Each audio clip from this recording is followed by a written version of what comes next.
नमस्कार, मनीषा गुणीजन रेसिपीज मध्ये आपले खूप खूप स्वागत आहे।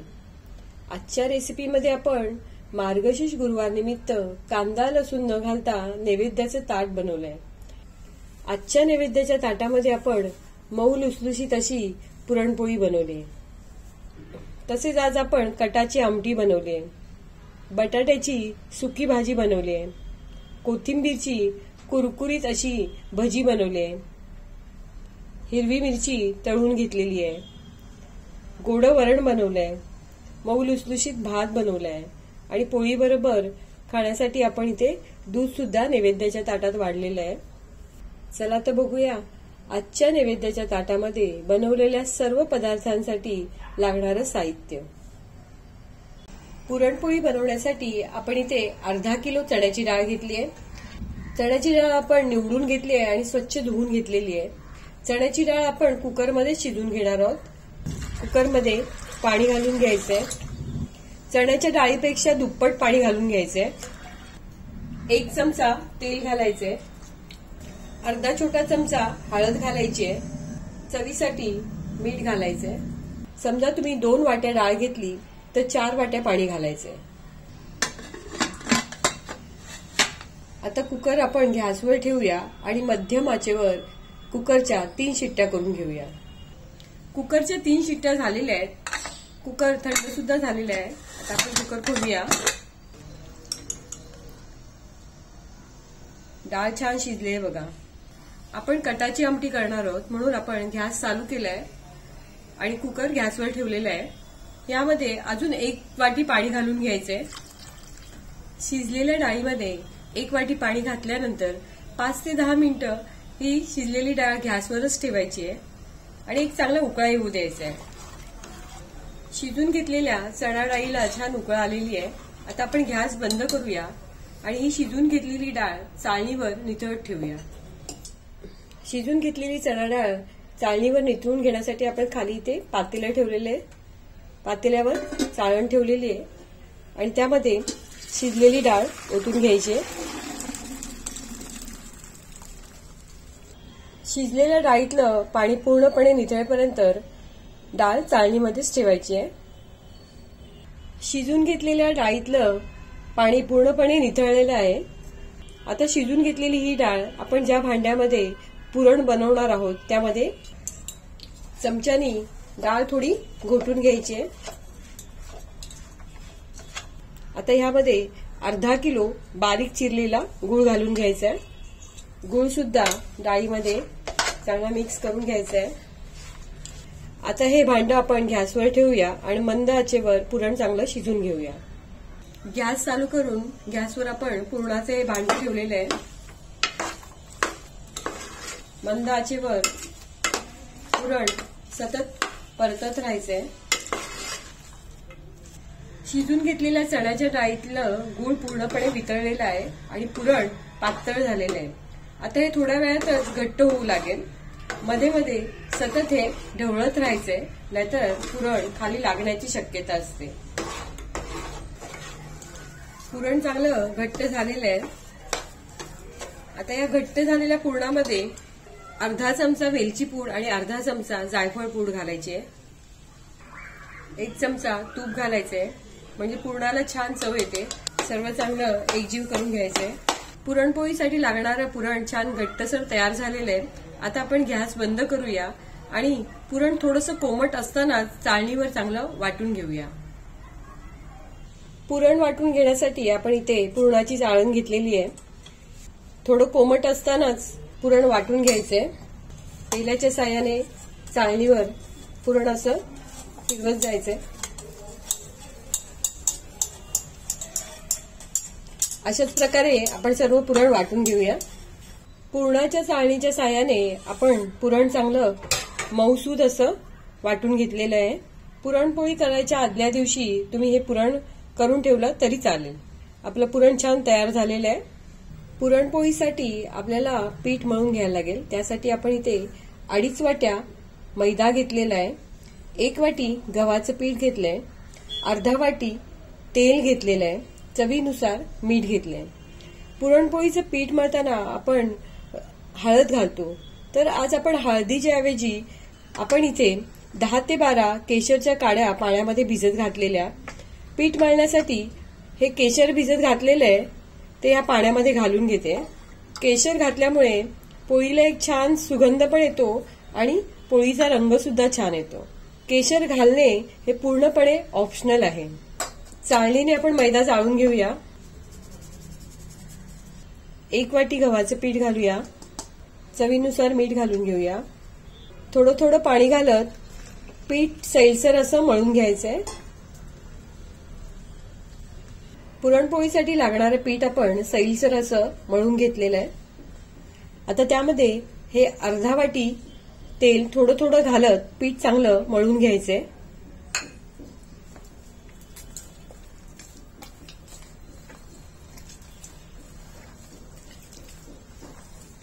पुरणपोळीसाठी लागणारं पीठ आपण तेल घालून चांगलं मळून घेतलेलं आहे.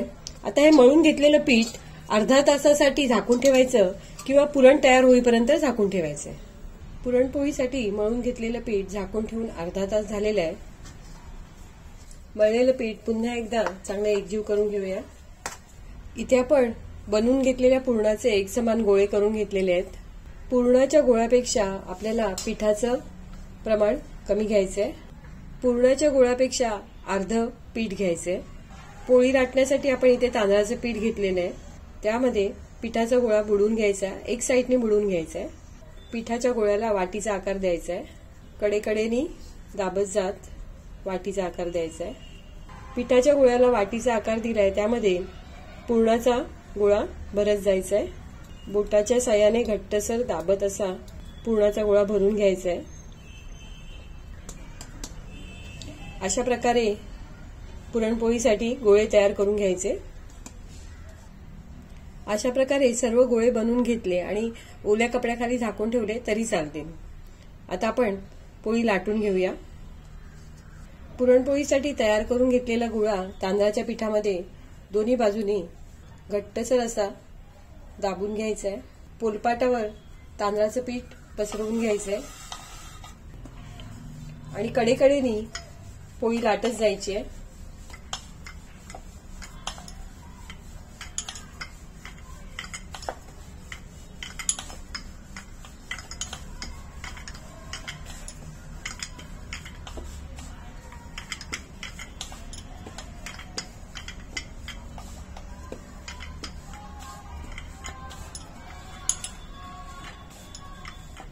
सर्व बाजूनी एकसमान अशी पोळी लाटायची आहे.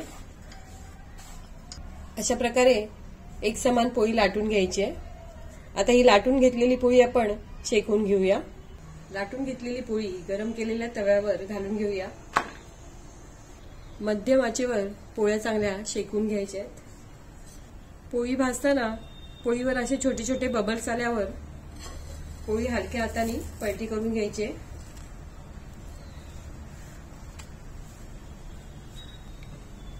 तूप लावून घ्यायचे पोळीला. पुन्हा पोळी हलक्या हाताने पलटी करून घ्यायची. तुम्ही बघू शकताय पोळी किती टंब फुगले बघा.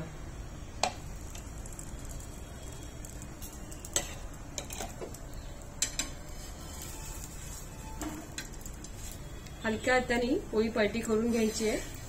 दोन्ही बाजूनी पोळी व्यवस्थित शेकून घ्यायची आहे. अशाच प्रकारे आपण सर्व पोळ्या शेकून घेऊया.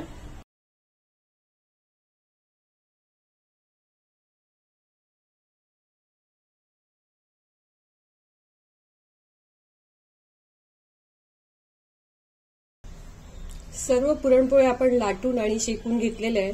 तुम्ही बघू शकताय पुरणपोळी किती मऊसूद अशी झाली बघा. एकदम छान झाली. आजच्या रेसिपी मधली पुरणपोळी छान तयार झालेली आहे. कटाची आमटी बनवण्यासाठी आपण इथे शिजलेल्या डाळीचं 6 वाट्या पाणी घेतलेलं आहे. त्यामध्ये 1 चमचा शिजलेलं पुरण घालून घ्यायचंय. कटाच्या आमटीसाठी आपल्याला एक वाटण तयार करून घ्यायला लागेल. ही कटाची आमटी आपण कांदा लसूण न घालता बनवणार आहोत. त्यासाठी आपण इथे घेतले 2 चमचे सुकं खोबरं, 1 चमचा बडीशोप, 1 चमचा धणे, 2 हिरवी वेलची, 2 दालचिनीचे तुकडे, 4 लवंग, 4 मिरी, हे सर्व साहित्य आपण खमंग भाजून घेतलेलं आहे. 1 इंच आलं घेतलेलं आहे आणि अर्धी वाटी कोथिंबीर घेतली आहे. ही सर्व साहित्य आपल्याला मिक्सरला बारीक वाटून घ्यायचे. कटाची आमटी फोडणी देण्यासाठी आपण गॅस चालू करून गॅसवर पातेलं ठेवलेलं आहे आणि त्यामध्ये अर्धा वाटी तेल घातलेलं आहे. तेल गरम झालेलं आहे. त्यात आपण 10 ते 12 कढीपत्त्याची पानं घालूया.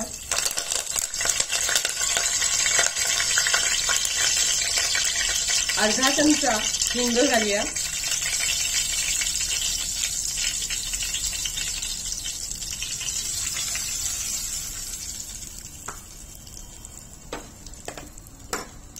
तेलामध्ये अर्धा चमचा हळद, 1 चमचा धणेजिरे पूड, 1 चमचा काश्मीरी लाल पावडर आणि 2 चमचे घरगुती लाल तिखट घालायचंय. गॅस मंद आचेवरच ठेवायचा आहे, नाहीतर मसाला जळतो. मसाला तेलामध्ये चांगला मिक्स करून घ्यायचा. आपण जे मिक्सरला वाटून घेतलेला मसाला आहे तो घालून घ्यायचा.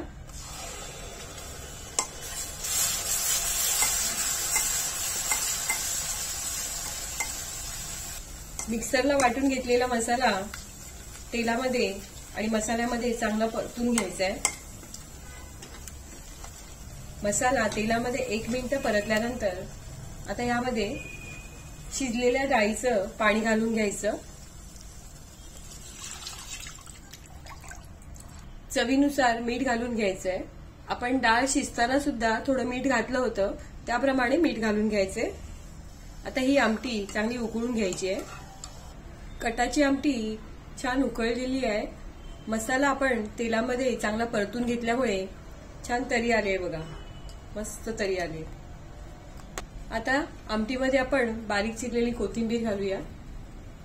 आजच्या रेसिपीमधली कटाची आमटी छान तयार झालेली आहे. आता आपण गॅस बंद करून घेऊया. कुकरमध्ये 3 शिट्ट्या देऊन आपण डाळ, तांदूळ आणि बटाटे शिजून घेतलेले आहेत. शिजून घेतलेल्या बटाट्याचे आपण सालं काढून फोड्या करून घेतलेल्या आहेत. आता आपण बटाट्याची भाजी आणि डाळ बनवून घेऊ. गोड वरण बनवण्यासाठी आपण गॅस चालू करून गॅसवर डाळीचं पातेलं ठेवलेलं आहे. डाळ शिजताना सुद्धा आपण हळद घातलेली आहे. आता सुद्धा आपण हळद घालणार आहोत. 1 छोटा चमचा हळद वरण बनवायला लागतंय. तर आधी शिजताना आपण अर्धा चमचा घातलेला आहे आणि आता अर्धा चमचा घालतोय. अर्धा छोटा चमचा हिंग घालायचंय. 1 चमचा तूप घालायचंय. चवीनुसार मीठ घालायचंय. थोडंसं गूळ घालायचंय आणि वरणाला एक छान उकळा येऊ द्यायची. गोड्या वरणाला सुद्धा छान उकळा आलेली आहे. आजच्या रेसिपीमधलं घट्टसर असं गोडं वरण छान तयार झालेलं आहे. आता आपण गॅस बंद करून घेऊया. बटाट्याची भाजी बनवण्यासाठी आपण गॅस चालू करून गॅसवर पॅन ठेवलेला आहे आणि त्यामध्ये 1.5 चमचा तेल घातलेलं आहे. तेल चांगलं गरम झालेलं आहे. तेलामध्ये अर्धा चमचा राई घालून घेऊया.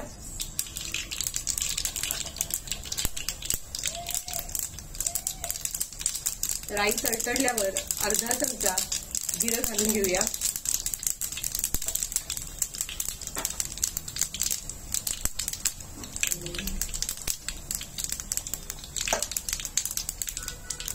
सहा हिरव्या मिरच्या बारीक चिरून घेतल्यात, त्या घालून घेऊया.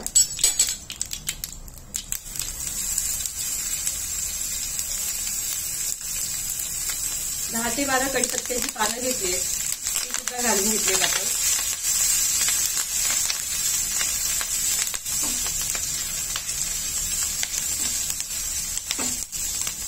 सर्व चांगलं तेलावर परतून घ्यायचे. अर्धा छोटा चमचा हळद घालायची आहे. चवीनुसार मीठ घालायचंय. फोडणीमध्ये कापून घेतलेल्या बटाट्याच्या फोडी घालून घ्यायच्या.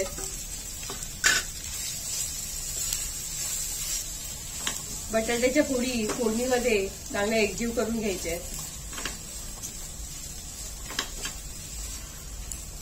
गॅस मंद आचेवर ठेवायचे आहे. भाजीवर झाकण ठेवायचंय. बटाट्याची भाजी 1 मिनिट झाकण ठेवून आपण चांगली वाफ येऊ दिलेली आहे. आता वरतून बारीक चिरलेली कोथिंबीर घालायची आहे. गॅस बंद करून घ्यायचा आहे. आजच्या रेसिपीमधली बटाट्याची सुकी भाजी छान तयार झालेली आहे. कोथिंबीर भाजी बनवण्यासाठी आपण इथे 2 वाट्या बारीक चिरलेली कोथिंबीर घेतलेली आहे. त्यामध्ये आपण 4 हिरव्या मिरच्या, 1 चमचा जिरं, 1 इंच आलं असं खलबत्त्यात ठेचून घेतलेलं आहे ते घालून घेऊया. 2 चमचे तांदळाचं पीठ घालायचंय. अर्धा चमचा हळद घालायची आहे. 1 चमचा धणे जिरे पूड घालायचंय. अर्धा चमचा लाल तिखट घालायचंय. चवीनुसार मीठ घालायचंय. आपण इथे आधी 1 वाटी पीठ घेतलेलं आहे. जेवढं पीठ या कोथिंबीरमध्ये मावेल तेवढं पीठ आपण भजीमध्ये घालणार आहोत. सर्व चांगलं एकत्रित झाल्यावर 2 चमचे तेल आपण गरम करून घेतले ते ह्याच्यात घालून घेऊया.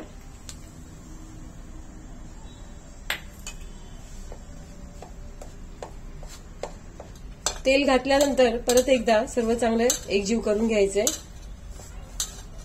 1 चमचा पाणी घेऊन सर्व चांगलं एकजीव करून घ्यायचंय. कोथिंबीर भजीच्या मिश्रणात अजून 1 चमचा पाणी घालून घ्यायचंय. एकूण 2 चमचे पाणी घालायचे.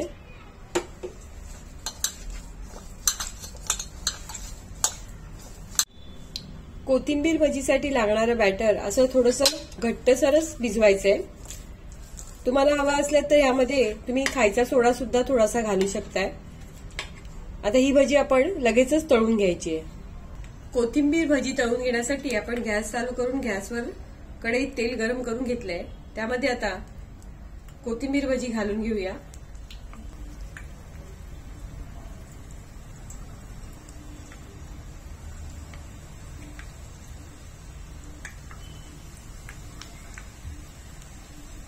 भजी तेलामध्ये सोडताना गॅस मंद आचेवर ठेवायचा आहे.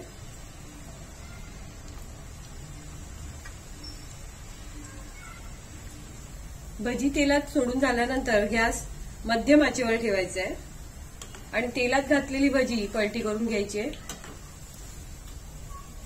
अर्धा मिनिटांनी भजी तेलामध्ये पलटी करत राहायचंय. तेलात घातलेली भजी हलक्या सोनेरी रंगावर छान तळली गेलेली आहे. ही भजी तळली गेलेली आहे. आता आपण काढून घेऊया.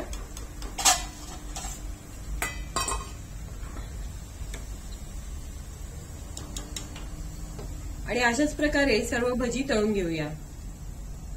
भजी बरोबर आपण 7 ते 8 मिरच्या सुद्धा तळून घेणार आहोत. इथे मी या 7 ते 8 मिरच्या पोपटीवाल्या मिरच्या घेतलेल्या आहेत, कमी तिखटवाल्या. मिरचीला मध्ये चीर देऊन मिरचीमध्ये हळद आणि मीठ भरून घेतलेलं आहे. या मिरच्या सुद्धा आपण तळून घेणार आहोत. भजी तळून झाल्यावर तेलामध्ये आता आपण मिरच्या तळून घेऊया. गॅस मंद आचेवर ठेवायचा आहे आणि मिरच्या तेलात घालून घ्यायच्या. मिरची तेलामध्ये घालताना लांब व्हायचं, आता अंगावर तेल उडेल.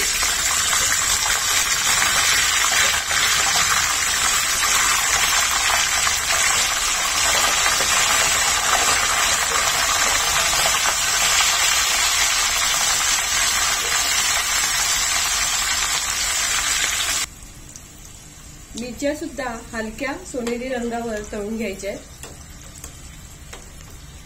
तेलात घातलेल्या मिरच्या छान तळल्या गेलेल्या आहेत. आता आपण गॅस बंद करूया आणि मिरच्या काढून घेऊया. आजच्या रेसिपीमधली कोथिंबीर भजी आणि मिरची छान तयार झालेली आहे. आजच्या नैवेद्याच्या ताटातले सर्व पदार्थ छान तयार झालेले आहेत. आता आपण नैवेद्याचं ताट वाढून घेऊया. सर्वप्रथम कुरकुरीत अशी कोथिंबीरची भजी वाढून घेऊया आपण. तळून घेतलेल्या हिरव्या मिरच्या वाढून घेऊया. कांदा लसूण न घालता बटाट्याची सुकी भाजी आपण केली आहे ती वाढून घेऊया. कटाची आमटी किती छान झाली आहे बघा. फोडणी न देता गोड वरण आज आपण बनवलंय ते वाढून घेऊया. नैवेद्याच्या ताटात भात वाढून घेतला आपण. भाताच्या एका मुदीवर आपण घट्टसर असं गोड वरण वाढून घेऊया आणि दुसऱ्या मुदीवर कटाची आमटी वाढून घेऊया. मऊसूद पुरणपोळी बरोबर खाण्यासाठी आपण ताटामध्ये दूध वाढून घेऊया. आजच्या रेसिपीमध्ये बनवलेली पुरणपोळी तुम्ही बघू शकताय किती मऊसूद अशी झाली बघा. ताटामध्ये पुरणपोळी वाढून घेऊया आपण. पुरणपोळीवर तूप वाढून घेऊया. आजच्या रेसिपीमध्ये नैवेद्याच्या ताटासाठी बनवलेले सर्व पदार्थ छान चवदार असे तयार झालेले आहेत. आज बनवलेले सर्व पदार्थ तुम्हाला जर आवडले असतील तर माझ्या व्हिडिओला लाईक करा, शेअर करा आणि असेच छान छान पदार्थ बघण्यासाठी माझ्या चॅनलला सबस्क्राईब करा. धन्यवाद.